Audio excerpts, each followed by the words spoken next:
Hey y'all, I'm Shauna. Welcome in or welcome back to the channel and welcome to a new video. Today, we are going to be talking about health and wellness influencing. And health and wellness influencing can be positive.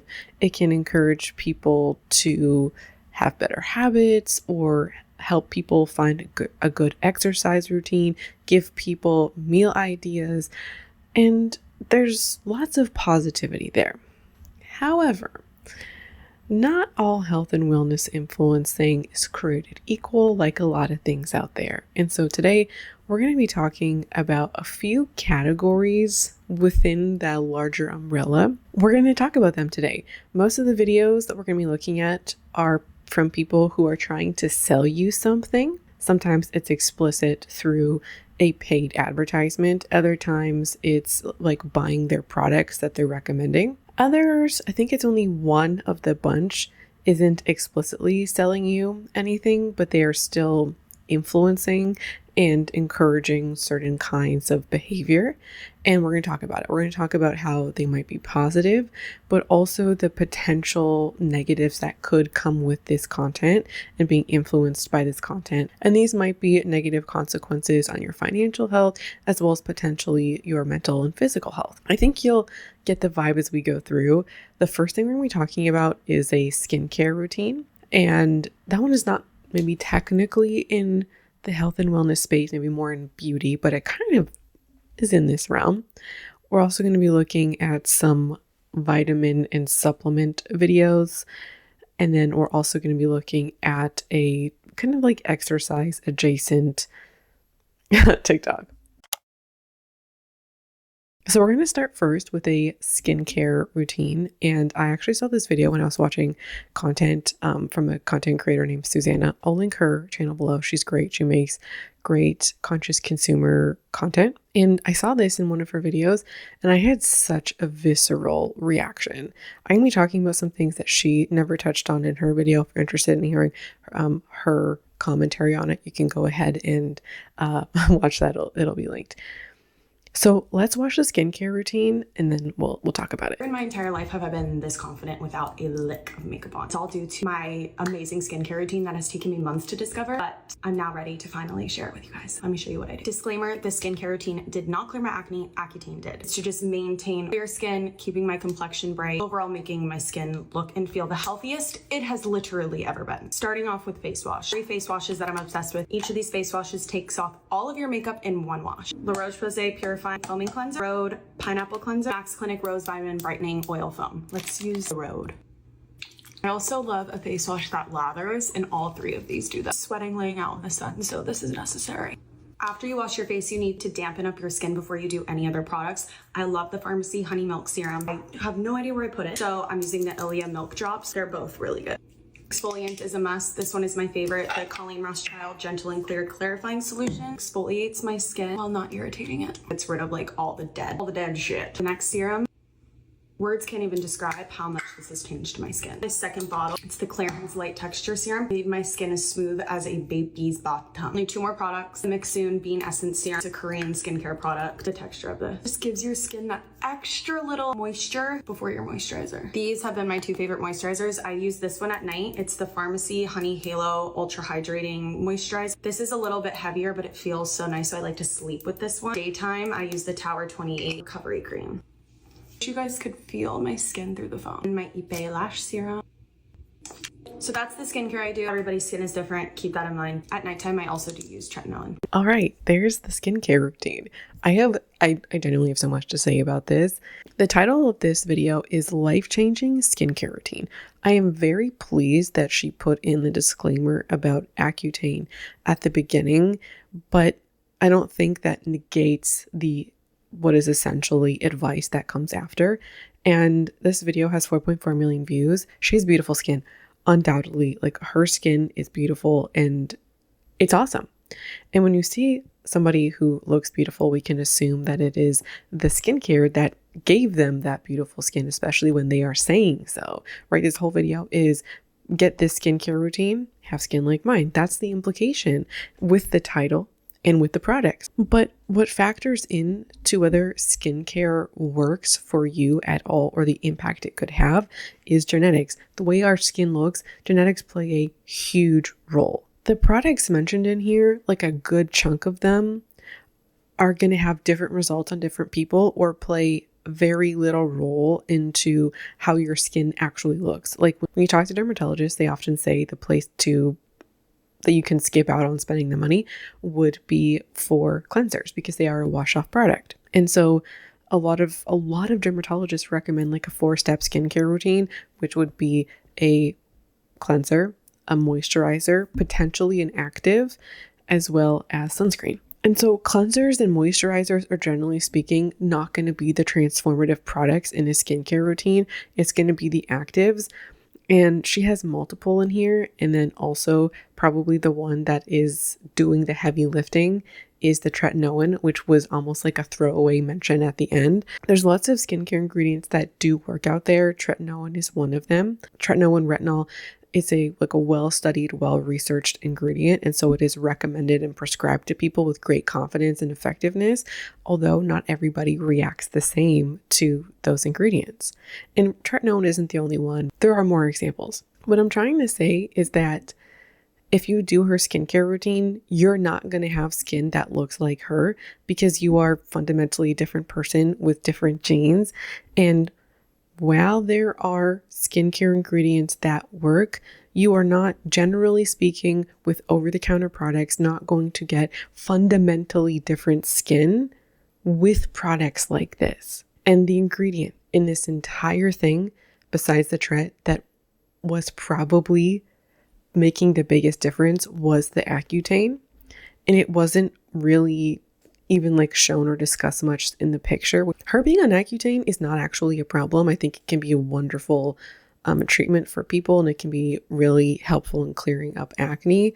However, if you've never been on Accutane, you may not know the dramatic results that can happen from taking it. So if you're not familiar with Accutane, Accutane is an oral medication that you take, and course of treatments are typically like a limited window, and it's generally treated in the dermatology world as like a last course of action. Typically, people will try other treatments first before going on Accutane because the side effects can be significant and severe. I was on Accutane as a teen. I'm familiar with this, which is why I was alerted to it when she was mentioning it. When I went on it at the time, it was treated as the treatment of last resort, and it is still discussed that way right now. I'm going to show you before and afters of somebody who documented their Accutane journey on the screen right now. Her skin looks so great after, and you can, Accutane doesn't work on everybody. That's 100% true. But if it is effective for you, it can yield results for years. And it is, it's fair to say that everybody does equally well on Accutane, and it's not a lifelong treatment or treating every case of severe acne. But when you have success can be amazing, and you tend to be in a more of a maintenance phase. And so people tend to care more about redness and scarring after Accutane. Some people experience prolonged dryness even after taking that, and she did mention that. But I find the cavalier treatment of the Accutane, which again probably did a lot of the heavy lifting, as well as the cavalier kind of throwaway attitude of the tretinoin, the two things in her skincare routine that are making the biggest difference most likely are just kind of the throwaway stuff, because you need prescriptions for those things and she can't sell you those things. And a lot of the stuff that's in the middle is not doing much heavy lifting. It could do some of the lifting. Some of the actives might be doing some of the lifting, but that's not everything. And even when things are the gold standard, retinol is the gold standard of skincare, not everybody reacts that well to it. I have been on tretinoin for 2 years, longer than that. I was on Stevia 8 for 2 years before that. I did not react that well to either of those things. And it was actually that experience that led me to talk to my doctor, that led me to discover other issues that are at hand. Now let's talk about the cost of her skincare routine. So she has 2 cleansers. One is $25, one is $48. She has this Ilia serum, which is $78. The Colleen Rothschild exfoliator, $36. The Clarins serum, $142, which is, by the way, an anti-aging serum. The Pharmacy Halo Honey Moisturizer is $65. The Tower 28 is $24. And by the way, like, she didn't talk about what kind of skin that she has, if she's dry, normal, oily. My guess is she's probably on the dry side, because I have tried some of these products myself. They're not for me. I have more oily skin. I have tried the Tower 28 moisturizer. It's actually really awesome, but it is not a daytime moisturizer for people with oily skin. It is super heavy.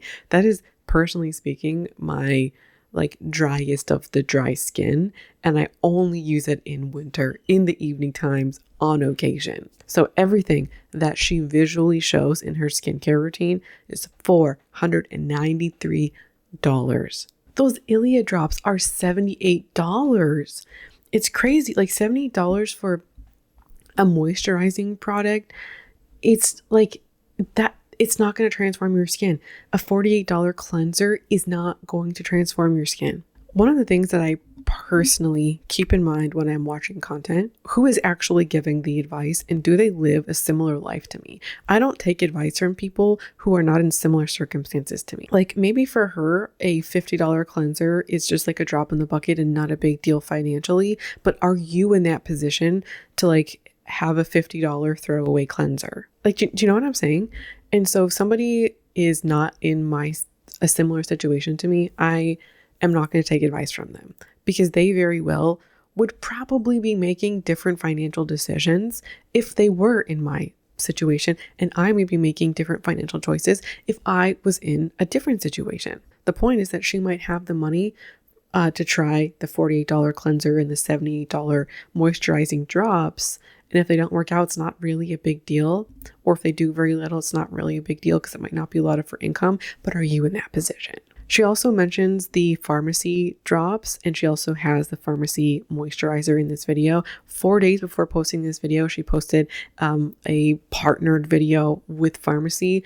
So she is at least getting paid by them and or getting the products for free. Most likely both. But there is also incentive here to try these things and to showcase them. And she might genuinely love them, but would they ever have appeared in the skincare routine at all if there wasn't the partnership? And that matters, again, in the context of you don't need a $65 moisturizer. There are plenty of options in the $10 to $30 range, depending on where you live in your, native currency. Like, there's lots of options, and your moisturizer doesn't have to cost $65. The point of talking about this is a fewfold. Number one, you don't need $500 to have an effective skincare routine. I see lots of skincare routines like this, people trying trendy products or it products because they got them in PR, because they have the money to try all of the kinds of things that they want to.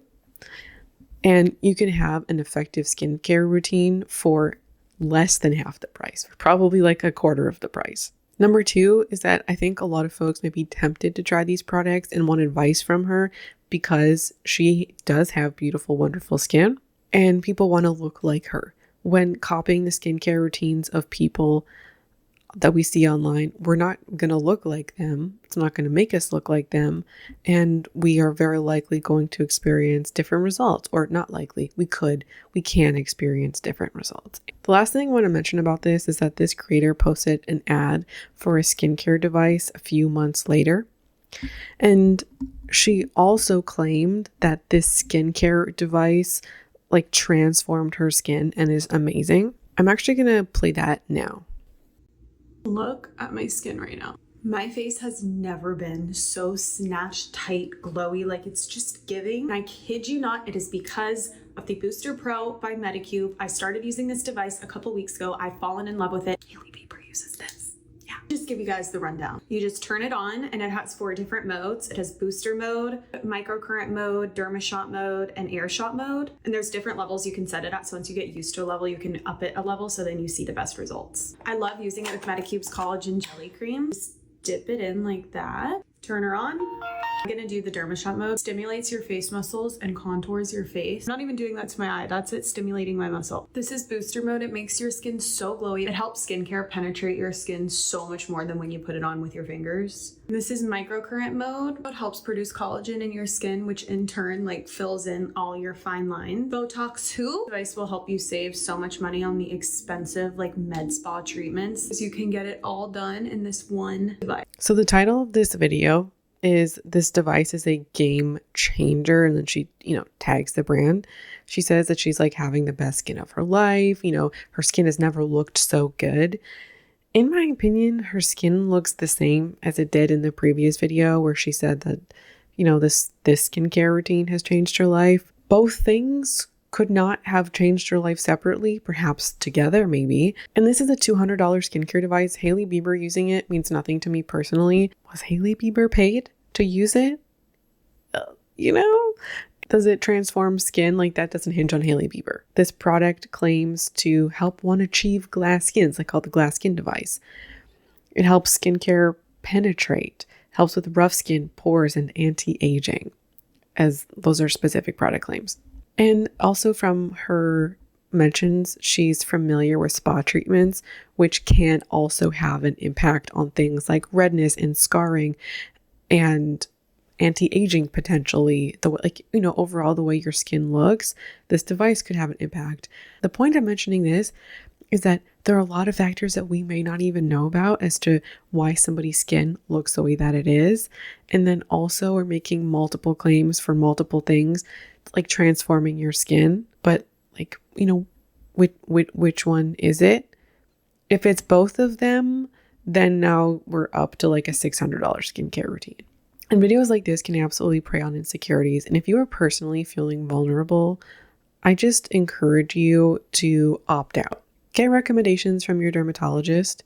I've personally never had a recommendation for a skincare device like this from my dermatologist, but that doesn't mean that one would not recommend it. If you can go to a dermatologist, go to one and get your recommendations from them. And if one is not available to you, I think online dermatologists might be the second best option. I follow some dermatologists myself, and they offer a lot of no-nonsense advice. There's many of those out there. Next up, we are going to watch a video on fat loss. It has over 1 million views. We're going to watch it, and I'll share my thoughts. Girl, I had 4 babies in 5 years, and I'm about to change your freaking life by sharing with you my top 3 fat burning tips that help you feel full so you do not have to diet. We're going to target hormone belly fat specifically, which is so awesome if you're over 40, if you're perimenopause, or if you've had babies and you're super frustrated, because we need to keep muscle on your body and you do not need to diet or exhaust yourself, okay? So the first thing is bone broth, a game changer, girl. Have 1 to 3 cups a day, 10 grams of protein per cup. It's going to help your collagen. It's going to help you feel full longer. It's going to help balance out your blood sugar. And it's just, there's so many nutrients. It's crazy. It's going to keep your skin tight with all the collagen, and it's going to keep you in that fat burning state. The next thing is we want to increase something called your MPS, and you're going to do that by having 30 grams of protein every time you eat. You need to hit about 30 grams every time you eat in order to stimulate that protein synthesis, which is going to help you be in a fat burning state and feel full longer. Once again, balance out your blood sugars. And then number 3, one of my favorite tips, of course, is during your fasting window, you want to keep your teas and your coffees black, have some adaptogens. That's going to help you stay full and stay in a fat burning state longer without spiking your sugars. Okay, so this video is overall, you can hear the voiceover, and on the screen, the title of this says 4 babies in 5 years, 3 hacks increase. But there's an up arrow, which I'm taking to mean increase and burn hormone belly fat plus weight loss plus collagen. And then lower on the screen, it says, girl, I had 4 babies in 5 years. Some of the text changes later in the screen to emphasize some of the points that she's making. But overall, it's her dancing and shaking her her belly and her booty on the screen to emphasize, in my opinion, how small her waist is, and look like me is kind of the vibe. Do this and you'll look like me. If you see anybody, not just her, but work out influencers, like fitness influencers, health influencers, if you see people, hear people saying, do this thing and you'll lose belly fat or fat anywhere from your body, run. There is good evidence. There is strong evidence to suggest that fat cannot be targeted. I'm going to show you some info coming out of the University of Sydney, but I encourage you to look this up for yourself. This is what the current science says. Anything I say in this video, I encourage you to go look up for yourself because I have no vested interest in whether or not you believe me. Like, I'm not selling you anything. I don't have any skin in the game. I'm not selling you anything. And so I have no vested interest in whether I'm right or wrong. I am maybe vested in like the scientific process, perhaps, but generally speaking, okay. So generally speaking, you're not able to target the location of where you lose weight. Our bodies decide where we store fat and where we lose it from first. Factors outside of our control influence the areas and order in which our bodies store and lose fat, namely our genes, our gender, and our age. Genes play a significant role in how our fat stores are managed. Research shows our genes account for 60% of where fat is distributed. So if your mom tends to store and lose weight from her face first, it's a good chance you will too. Our gender. Our bodies by nature have distinct fat storage characteristics driven by our gender. The female body is designed to hold fat reserves to support pregnancy and nursing, with women tending to lose weight from their face, calves, and arms first because they impact childbearing the least, while holding on to fat stored around the hips, thighs, and buttocks. The aging process triggers changes in muscle mass, metabolism, and hormone levels, which can impact where and how quickly fat is lost. Postmenopausal women and middle-aged men tend to store visceral fat around the midsection and find it a stubborn place to shift fat from. She targets perimenopausal women, like specifically in her video. It says if you're perimenopausal, if you've had a baby and you're super frustrated. As we just learned, these groups of people are more likely to store fat because of physical changes that have happened or like changes that are like somebody is currently going through. And so she is targeting a group of people who are perhaps more likely to be struggling with this issue or this insecurity. It kind of feels like maybe extra worse to be giving bad advice to people who are extra prone to be struggling with it. Do you get what I'm saying? And who may be having these insecurities. I am not going to overall talk about the specific suggestions and health claims she's making in her video, like about if something is going to stabilize your blood sugar or not, because I am not a credentialed health professional and you should be getting your health advice from a credentialed professional. I find talking about like weight loss as an example when like there's good, easily accessible advice out there is not the same as being like your blood sugar is going to do this or react in this way. Even with weight loss, go to your doctor and talk to them about it. And she's relying on you finding her body awesome to trust her. You can get results like her, but that's not totally true. One of the things I find confusing about her video is like she's talking about, like she's implying intermittent fasting without ever actually talking about it. And I'm like, wait, when did the intermittent fasting come in here? And like, is she truly talking about intermittent fasting? And in intermittent fasting, coffee is one of those things that is seen as a loophole because it's 0 calories and you can drink it and, helps you stay satiated. She's also claiming that she's not trying to mess with your diet while also offering diet advice, and not just diet meaning food, but like dieting advice. Drink coffee so you feel full longer. Drink coffee so you don't eat advice. So anyway, coffee tends to be seen as the loophole, right? You can drink the coffee and it counts as not eating food. And there are, I think, some debates about whether it actually activates your digestive system or not, which is maybe what she's referring to. Her entire TikTok is like dedicated to this belly fat kind of deal. And she talks a lot about melting belly fat. That's not how it works, my friend. We're now going to go onto the vitamin train and we're going to watch a supplement routine that has 7.2 million views. Let's do my morning supplement routine. You guys know my Loba. I am obsessed with this thing. The light goes off when I've taken my supplements, so I remember that they've been taken. That is probably the best feature for a scatterbrain like me. But anyway, here's all my supplements. This is not medical advice. These are all supplements that I have researched that are good for me. You need to do your own research on supplements that will be good for you. The only thing that I can say is if you are a stinky girl and you want better breath, you don't want literally anything to smell, especially your underarms, the It Just Works deodorizing supplements. I love these things.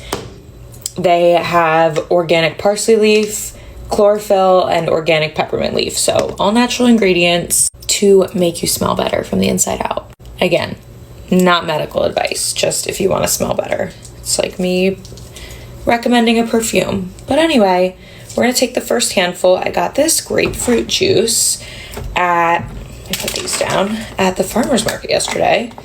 And I didn't have it yet, so I'm wanting to try that with these today. Okay. You know, tilting your head down makes everything float to the back of your mouth. A second handful, and some of these are pretty big, you guys, like pretty big. So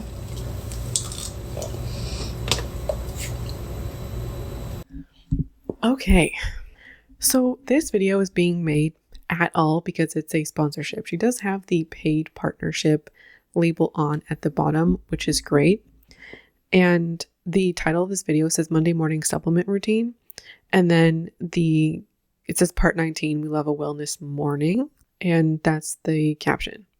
And so in this video, she goes to this supplement container that's like basically like a storage box with mini boxes inside. And then she takes 2 handfuls of supplements with grapefruit juice. I'm trying to do better at narrating or describing videos. I'm hoping to do all videos. That's the goal. I keep notes to on every heading to describe the video, but I often get so caught up in my own thoughts I forget.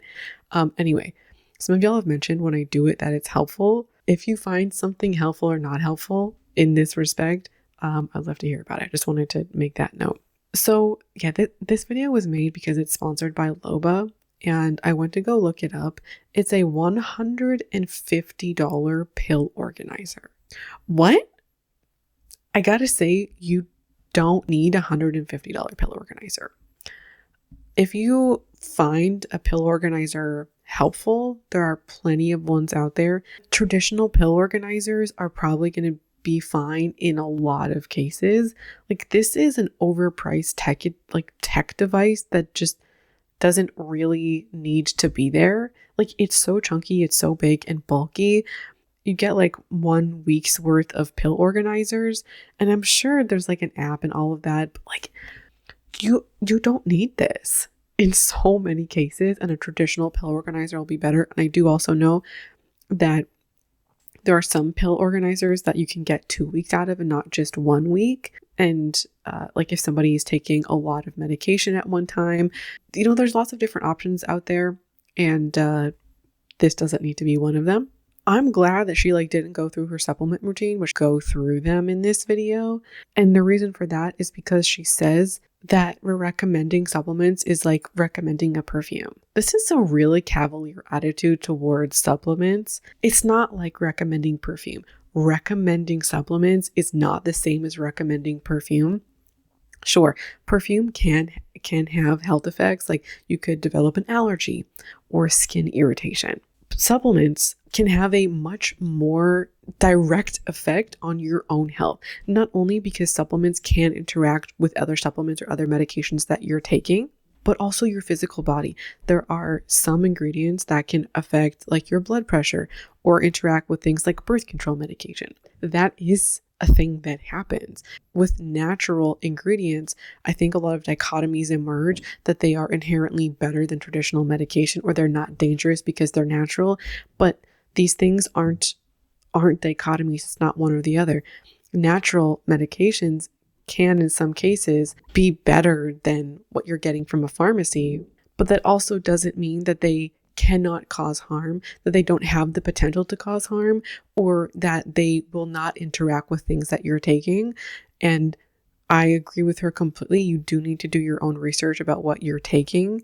Supplements should be taken, in my opinion, under the advice of a doctor, or if you are taking something and you have not consulted with your doctor, next time you see your doctor, requesting a blood test, if that's available to you, could just be a way to ensure you're dotting your I's and crossing your T's. And her attitude, being so cavalier about supplements, kind of, I think, is a reason why some of these videos are made, which we're going to watch another one later.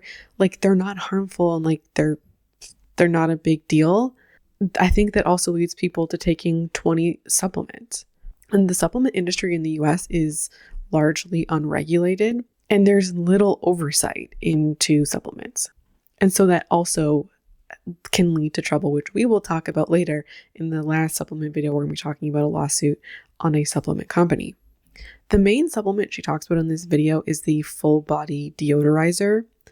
The bottle that she holds up in the video is $300. It's a $300 supplement. They offer a smaller version, which is $35 for 30 capsules. And in like the vitamin world, that is not absurdly priced. There is no dose for this medication. It uses the language of take one or like as many as you feel is necessary. And majority of supplements out there have a dose, specific gram or number that you should be taking, which makes me question this altogether. The fact that there is no dose is highly suspicious to me, both in their recommendation as well as their study. Studies need to disclose their dose in order to be transparent. And they ran a study, they did not disclose their dose in their study, and they did, however, claim that 100% of participants experienced a reduction in odor. This result may not actually be replicable if they do not disclose their dose. Did they take one pill, or did they take 7 pills, or something else in between? So not only does this make me highly suspicious of the study and the company, if we take them at their word and it does actually work, the dose is also going to impact the cost of this. So the 30 capsule supply is about $33, and the person in the video took 2 capsules per day. So if I watch her video and I want to mimic her dose, the 30 capsule bottle is only going to last me 15 days, meaning I'm going to have to spend about $60 in order to get a full 30-day supply. And she pitches this as getting rid of all smells. Like if you're a stinky girly, which I don't really love, but you won't be a smelly person anymore if you take this, which I think is misleading. Their claim of product efficacy hinges on this concept of cleansing, that these products cleanse the body of toxins before they absorb, which your body doesn't need cleansing. There are organs in your body that do that. And so if anything kind of leans on the cleansing idea, I am personally dubious of. The main ingredient in this is chlorophyll. The evidence for whether chlorophyll actually impacts body odor at all is a mixed bag. I'm going to say that. There were some studies done in the 50s or 60s that suggested that it might. There were studies in the 80s that both contributed to this idea but also countered this idea. There hasn't really been much definitive evidence, and evidence has conflicted with each other where it exists. And I think it's an ingredient that just hasn't really been studied all that much. And my understanding is not that chlorophyll removes body odor, but it would make it more pleasant. The general idea as well is the chlorophyll is not going to cause you harm. The International Foundation of Gastrointestinal Disorders says there's little, if any, evidence that chlorophyll can cause harm. So there is little risk to taking it. And I'm just going to say, if you are interested in this kind of thing, I would check the research, but also like the ingredient in here that's going to do the lifting, if it does any, would be the chlorophyll, and you can get chlorophyll for not $300. So I'm not suggesting that the pill is going to harm you if you take it. I just feel like this is a pill that is preying on people's insecurities and making people, specifically women, insecure about body odor, which is a normal human experience. Like, you are supposed to sweat. Body odor is supposed to smell. Like, this is a normal thing, and this product is pitched to women. It's unwomanly of you to smell. To me, it kind of reads more of like something to be vigilant of, or another thing for women to be vigilant enough so you appear more womanly, like, women don't poop kind of thing. Something else for you to fixate or worry about. If you are genuinely concerned about your body odor, the smell, or the quantity, that is something, again, that in my opinion should be left to the professionals. So we're now going to watch one last supplement video. This one has 1.5 million views, and this person goes into depth about their supplement routine. So let's watch. These are all the gummy vitamins that I take every single day. And all of these are the ones that I don't take every day, but I take often. So let's go through my everyday gummy vitamins. First up, I love lemon. These taste so good, but I also, more importantly, see results from these. This is the Let Me Glow. This is a collagen gummy vitamin. It's for hair, skin, nails. I definitely fell for marketing with this brand, but I do feel like these make me glow, and my skin has been looking very clear and very bright since I started taking these. Next, I have the Let Me Purr. I am prone to chronic UTIs, so this is a vaginal health gummy vitamin. I haven't necessarily been taking it for that long. This is my first bottle and I'm about halfway through, but the ingredients in this are really good for your general vaginal health. So I'm definitely going to continue taking this, and I will do an update on how I feel after like 2 months. These Ollie gummy vitamins are my literal secret weapon. These are the Hello Happy gummy worms. They're so cute, teeny tiny gummy worms, and they're sour and they taste just like a gummy worm. But these are vitamin D and saffron, which are both really good ingredients for combating depression or any like mood instability. Another gummy vitamin I take, this is the Metabolism gummy rings. This has apple cider vinegar, vitamin B12, and chromium. I don't actually take this for metabolism support. I take this because the apple cider vinegar and vitamin B12 are two things my doctor recommended I take, and they're just both in this vitamin supplement. But these are also so cute. They're little peach rings. So they look like this, and you just take one per day. The next one isn't anything special. This is just a multivitamin. I'm not particular about these. I just take a multivitamin to make sure I'm getting the very basics of my health covered. And I do them in gummy form because I love gummies. This I'm actually almost out of. This is the Super Greens gummies and pre and probiotic. These gummies give you everything that a greens powder would give you, but they're just 2 little gummies, so it's a little bit easier. Okay, this one I actually just added to the routine, and I've been loving this. This is the Hum Celery Juice Fiber Gummies. So my dad is a physical therapist, and he recommended that I started taking more fiber in my diet. These are the best tasting ones out of the entire lineup. They're little hearts. Moving on to the gummy vitamins that I don't take every day, but I take for specific things. All 3 of these are from Charlotte's Web. These are CBD gummies, and I really, really like these. I think they do an amazing job at Charlotte's Web of giving CBD products that actually work. This one I have the massive version of. I have another one of these in my bedside table. This is the Sleep Gummy Vitamin. I've tried literally everything for sleep. I actually have a natural aversion to melatonin. My body processes it funny, and it ends up keeping me up later, and I never go to sleep when I take that. So I look for alternative solutions. I've tried every kind of vitamin out there and a ton of CBD vitamins, and this is the only one that's actually put me to sleep. And it also doesn't leave me with a groggy feeling. But more importantly, this is the only one that's ever actually gotten me to sleep within like half an hour. This next one, also from Charlotte's Web, is the Calm Gummy Vitamin. I love this. This does such a good job at relaxing me. This is the more intense calming gummy vitamin. I have a few others that I'll use, but if I really need to just relax, this is the one that I use. This one is Slept On. This is the Recovery Gummy Vitamin, also from Charlotte's Web. This one is amazing. If I have a really hard workout and my muscles are really sore, I'll take 2 of these gummy vitamins before bed, and when I wake up, my muscles are not sore at all. It's literally magic. This is one of the other calming gummy vitamins that I take. This is the Goli Nutrition Ashwagandha. This one's okay. I don't really see much of a difference. If I can feel my anxiety starting to bubble up, I'll just pop one of these. It's okay. I don't have anything special to say about this. We have more Lemmy. Some of these are new, so I haven't tried them yet for more than a few days. Yeah, okay, we're going to stop it right there. You get the point. She talks about 3 more Lemmy vitamins. We're going to talk about the cost of these first. We're going to go through her everyday gummies, and then we'll go through her on occasion gummies.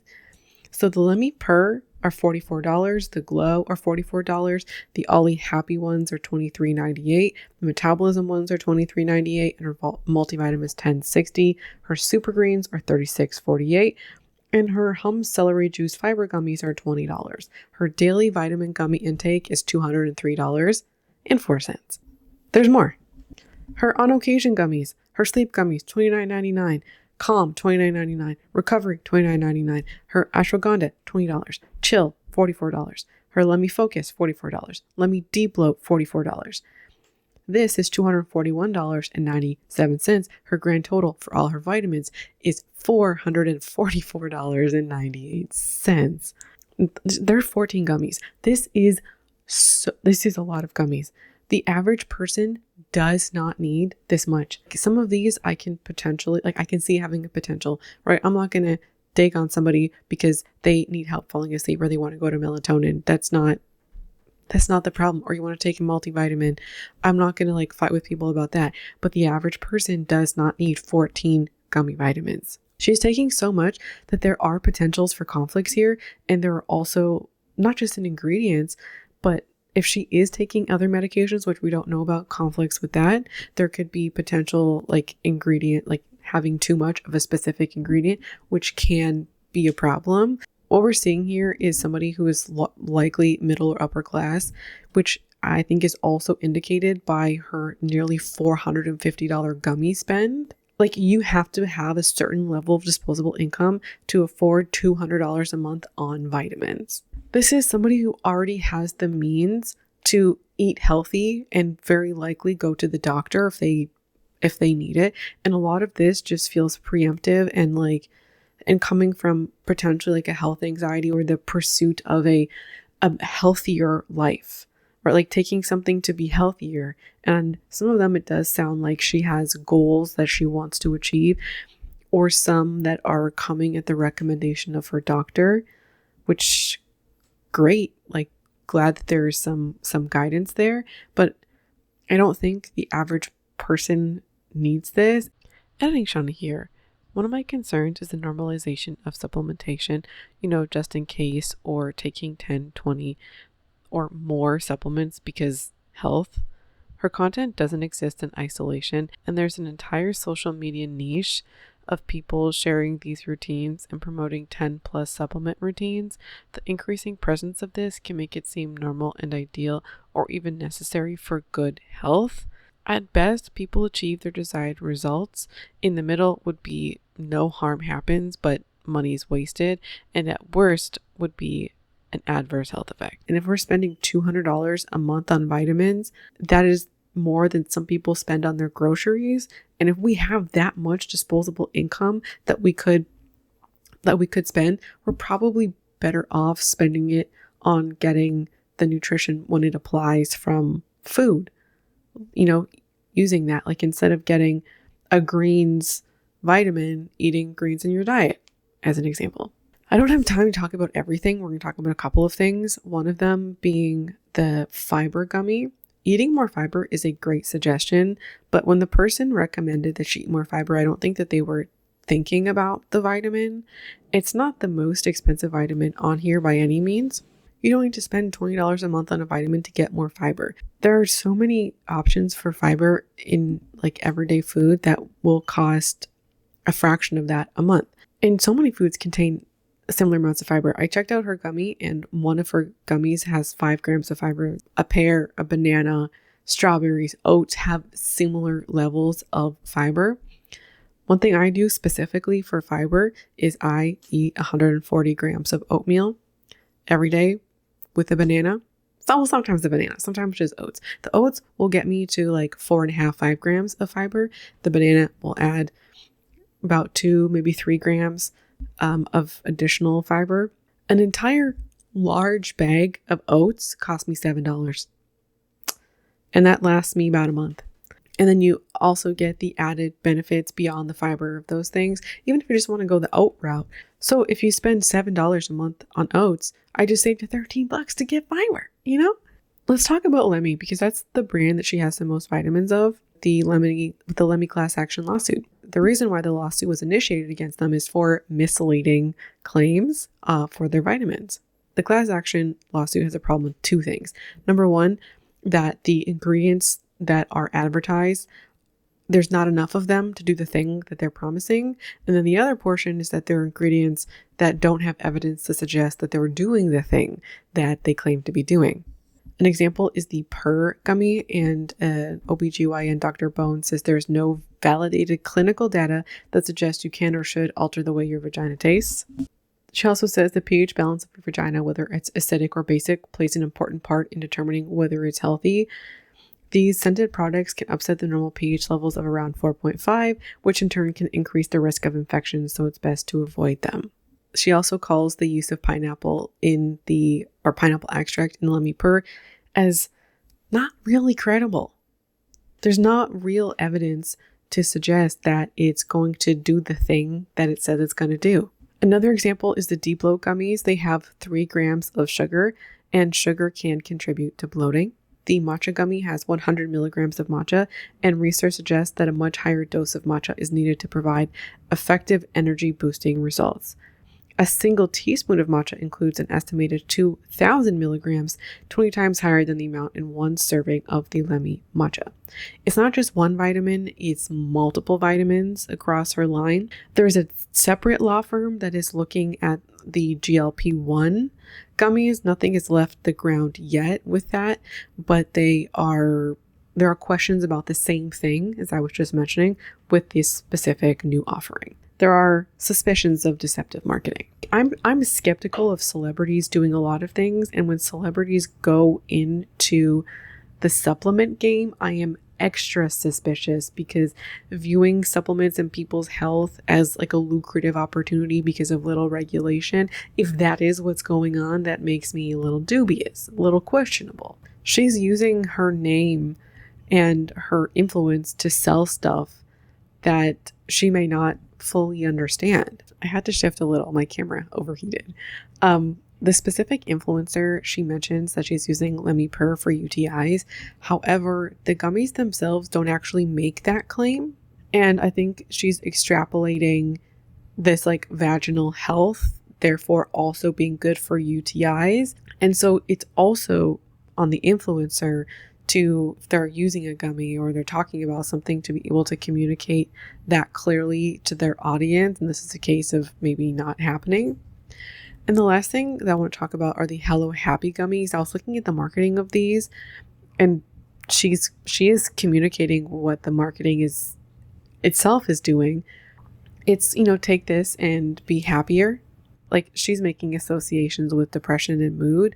The marketing does not make the same association with depression, but they are with mood, and one can of course make those conclusions themselves. If it helps with a mood stabilizer, then if you're somebody who is experiencing depression, or you suspect that you might be, I could see one going to this, especially if it's cheaper than medication that you might be pursuing or looking at. The major ingredient in this is saffron. And I went to go look at some studies on saffron, and there are some indications that it might be helpful for mood purposes. One of the studies I found, which is like one of the big ones, tested saffron. I'm looking at my notes here.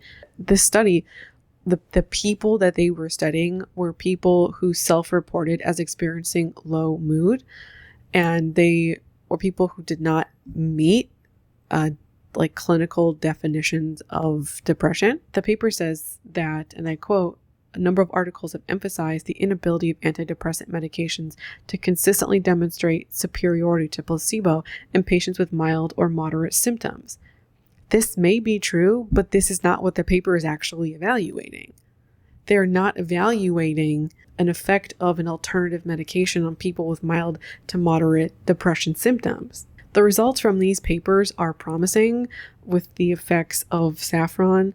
I am by no means suggesting to take saffron in place of your medication. I think depression and depression symptoms should be handled by a professional. I am not your doctor, and I genuinely worry that people try these things and they go to them instead of reaching out for help. And help can be medication. It can be seeing a mental health professional. I worry about promoting something like this as like a treatment for depression. To conclude, the closing thoughts. I am not anti-supplement and I am not anti-vitamin.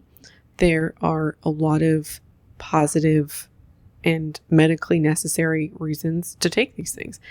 I myself do take supplements, but I take them under the guidance of my doctor. I recently was at the doctor in like November, December, and my iron was comically low. It was shocking, actually. Gave me some suggestions on what to do. I went to the pharmacist and I got what I needed. And hopefully things are better. Now we're going to evaluate in a few months. I just worry about the influencer making these videos because I think that a lot of things are made for the content that shouldn't be made. And it's not just like overconsumption reasons and taking the influencer approach that one might take to promoting pillows and phones and applying that lens to supplements and vitamins, which can have adverse health effects. And it is not a mundane thing or a benign thing to talk about your supplement routines because there are real impacts on real people. And it's not just financial impacts at this point. It can impact somebody's health and wellness. I would also like to use this opportunity to say to vet your sources, both of how you're consuming content and the potential motives of the people making the content, but also the content that you may consume when researching.